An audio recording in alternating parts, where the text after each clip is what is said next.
Do you think that men can get pregnant? I hesitated there because I wasn't sure where the conversation was going or what the goal was. I mean, I do take care of patients with different identities. I take care of many women. I take care of people with different identities. And so that's where I paused. I think, I wasn't sure where you were going with that. Well, the goal is just the truth. So can men get pregnant? Again, the reason I paused there is I'm not really sure what the goal of the question. The goal is just to establish a biological reality. You just said a moment ago that science and evidence should control, not politics. Absolutely. So let's just test that proposition. Can men get pregnant? I take care of people with many identities, but Can men get I take care pregnant? of many women that can get pregnant. I do take care of people that don't identify as women. That Can men get pregnant? Again, as I'm saying, Let me just remind you what you testified to a moment ago. Science and evidence should control, not politics. So can men get pregnant? You're a doctor, I think. Science and evidence should guide medicine. Do science and evidence tell us that men can get pregnant? Biological men, can they get pregnant? I also think yes/no questions like this are a political tool. And No, yes/no questions are about the truth, doctor. Let's not make a mockery of this proceeding. This is about science and evidence, and I'm asking you.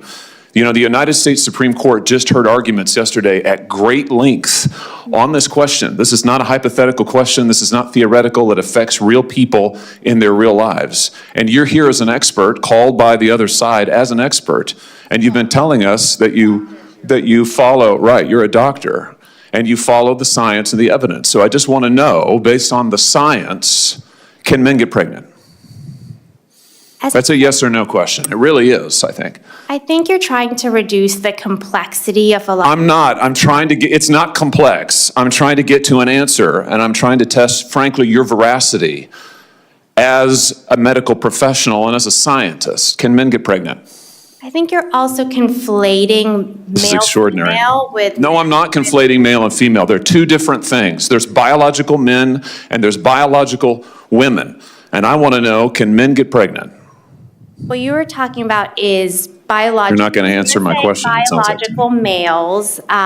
This isn't hard, doctor. Can men get pregnant? Yes or no? Again, I would be more than happy to have a conversation with you that is not coming from a place of trying to be polarized and push. I'm not trying to be polarizing. I'm trying to ask, I think it is extraordinary that we are here in a hearing about science and about women. And for the record, it's women who get pregnant, not men.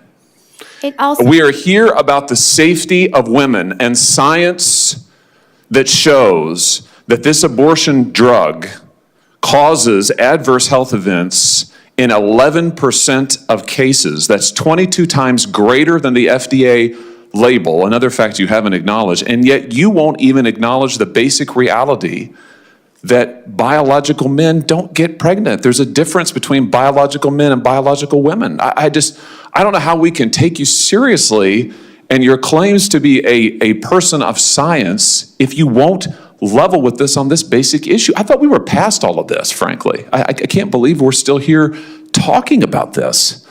I am a person of science, and I'm also someone here who's here to represent the complex experiences of my patients, and I don't think polarized language or questions serve that goal. I don't think they serve the American people. It is not polarizing to say that there is a scientific difference between men and women, and I want this to be clear and for the record. It is not polarizing to say that women are a biological reality and should be treated and protected as such.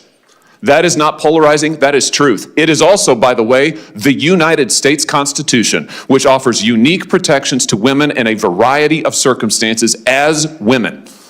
And your refusal to recognize women as women and men as men is deeply corrosive to science, to public trust, and yes, to constitutional protections for women as women.